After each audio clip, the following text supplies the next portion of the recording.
Welcome to the Road to Salt webinar. This is episode 2 of our volunteer series with Jessica Bealer, and I am just thrilled that you're joining us today. Here at Salt Community, we like to equip, inspire, and connect you with others, and I hope that we're able to fulfill that today. Hopefully we'll be able to speak to your needs that you have with your volunteer teams. But first off, before we dive into any learning about volunteers with Jessica, I want to encourage you all, you have a tool right in front of you right now to connect you with others who do what you do to help you find your people.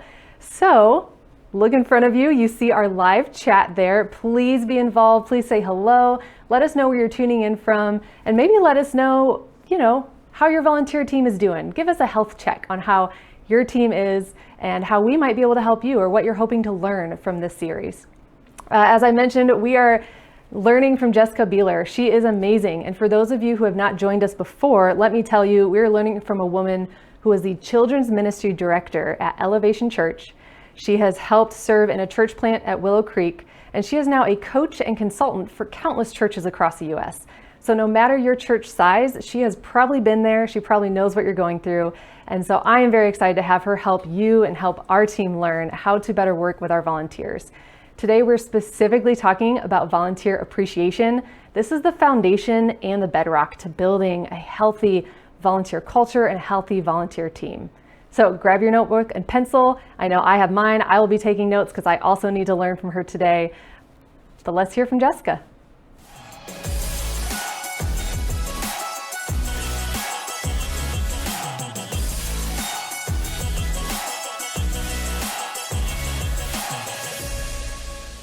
Hello everyone, Jessica Bealer here. It is such an honor and a privilege as always to speak into your life and into your ministry.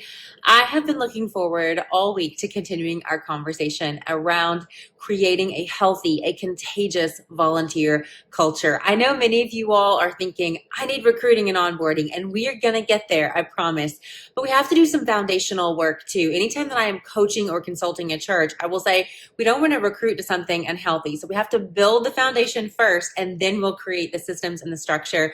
So if you will just join me with this journey, I promise we are going to get to recruiting and onboarding. We're going to talk a little bit about it at the end today. We're going to kind of intro it, and then we are going to spend our next session just really digging into the differences between recruiting and onboarding, and then also how you can be more effective and more efficient in those two areas.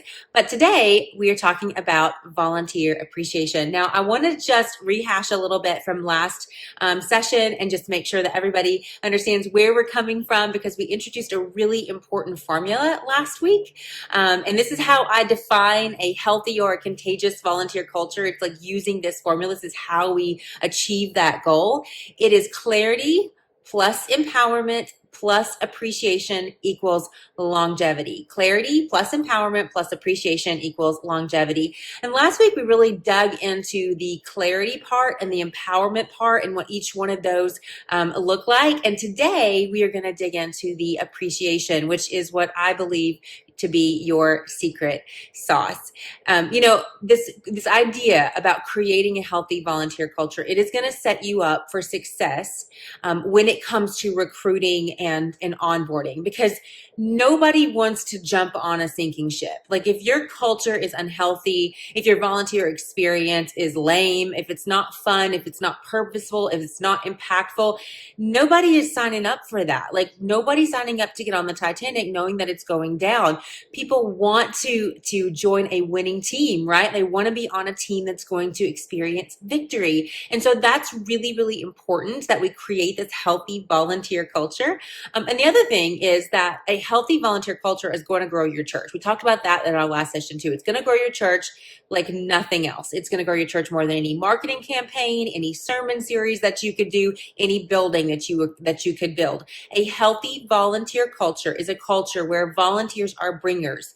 They love their church so much that they can't resist inviting other people to it. So they bring their neighbors and their coworkers and their friends and their family. They are your bringers. They are also going to be your recruiters. We always need volunteers. We're always going to need more volunteers. At least if you're in a healthy, thriving, growing ministry, you're always going to be in a volunteer deficit because your ministry should be growing faster than your volunteer base. And so that puts us at a deficit. But we can't even begin to address that deficit unless we have a healthy volunteer culture. So, that's important as well. But they're going to be your bringers. They're going to be your recruiters. They're going to allow you to innovate your ministry. As a ministry leader, you need to try new things. But to try new things, you have to create personal bandwidth. How do you create personal bandwidth when you have a full plate? Well, you need to delegate. Who are you going to delegate to? Your volunteers. And so our volunteers who are healthy will also take on additional responsibility to allow us to kind of delegate some of our responsibilities, create some bandwidth, and innovate our ministry.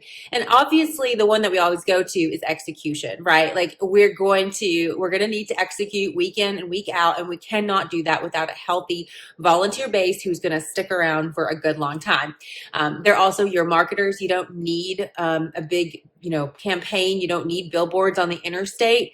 Word of mouth is by far the best marketing tool. And so your volunteers who are healthy, again, they're going to be out in your community. They're going to be talking about your church, and they are going to be your marketing department. And then they're also your givers. There is a statistic that Generis, the organization that I work with my coaching and my consulting, they put together a statistic a few years ago that is absolutely fascinating around the topic of giving. And that is that a person who identifies as a regular church attender, so they say, I go to First Baptist Church, that person gives on average around $400 a year. $400 a year. Now, this was pre-COVID, so it's a little bit dated, but I mean, like not more than 5 years. But anytime that same person engages at a deeper level, so they sign up to serve, or they sign up for a small group, or they sign up for a Sunday school class, whatever your model may be, when they go to that next level of engagement, that number jumps from $400 to $4,000 a year. Generis is an organization that allows churches to meet their vision and to build the buildings or do whatever they need to do by helping churches to create a generous culture. So they are well versed in this type of statistic, and this one kind of blew me away. So I just wanted to share it with you, especially around the idea of a healthy volunteer culture, because healthy volunteers are going to do all these things we talked about. They're going to bring, they're going to recruit, they're going to help you innovate, they're going to help you execute, they're going to be your marketing department, and they're also going to fuel your ministry with their resources. So it is absolutely crucial, if we are going to grow our ministry, if we're going to grow our church, that we create a healthy volunteer culture. I always get asked two questions as a ministry coach. I mean, I get lots of questions, but there are two that, like, if somebody's about to open their mouth and ask me a question, I'm pretty sure that they're about one of two topics because most of my questions, like 80% of them, are around one of two topics. The first one is, how do I get more volunteers, right? I mean, like that's the big thing. That's why you're all here, is how do I get more volunteers, recruiting, retaining, onboarding, longevity, all of that type of thing. That's super important. And that's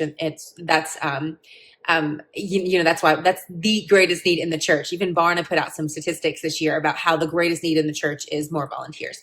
Or at least that's what we communicate anyways to Barna as church leaders.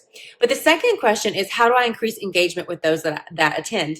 And I'm here to tell you that both of those problems can be solved with a healthy volunteer culture.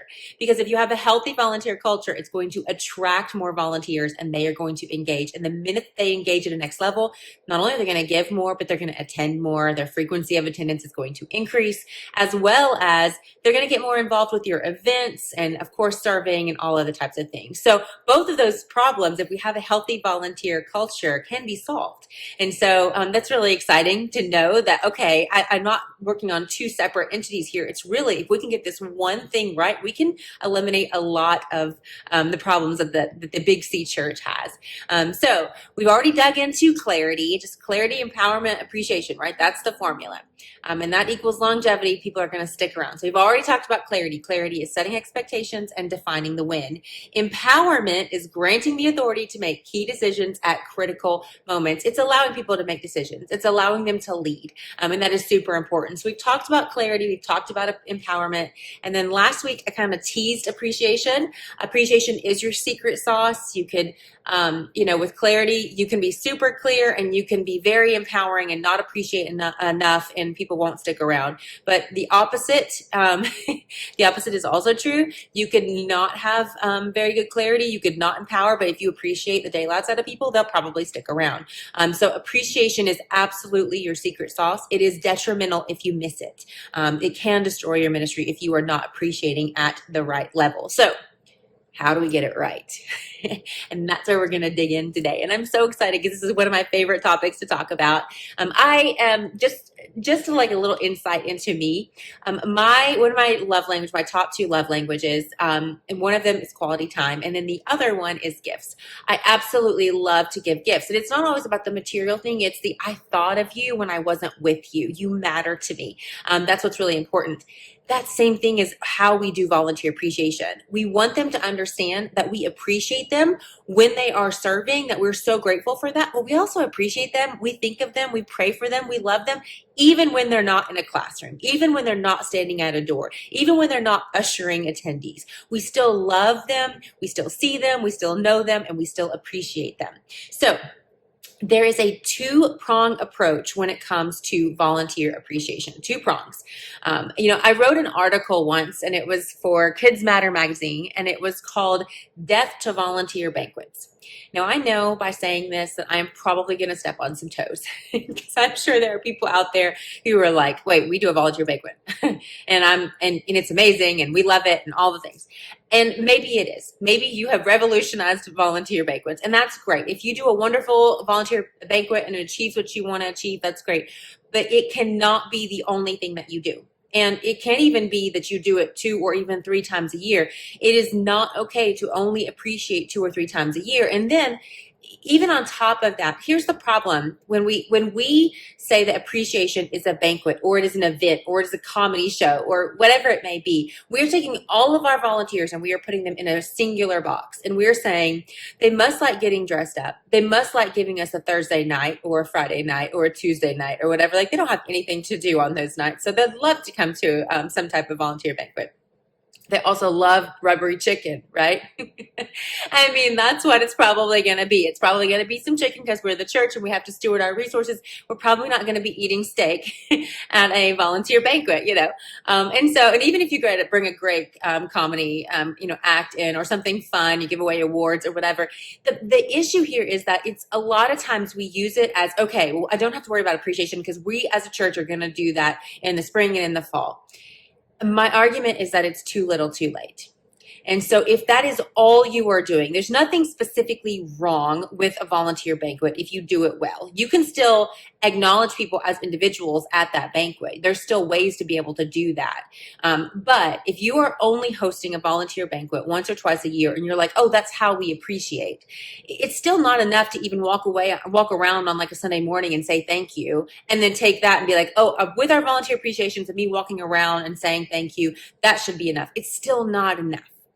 Because at the end of the day, the sacrifice is going to feel greater than the impact or than the benefits to them. Now, I'm not saying that it should be about them. It shouldn't, but it doesn't really matter. If it feels as if I'm sacrificing more than what I'm getting back, most people will not push through that. And so we absolutely have to be appreciating them on a regular, consistent, routine basis. Now, you're going to have people, I talked about Bill from last session, and I actually, when I went back and looked at it, I said that Bill was from Saddleback. Bill was from Willow Creek. I worked with both of those churches, but Bill was from Willow Creek.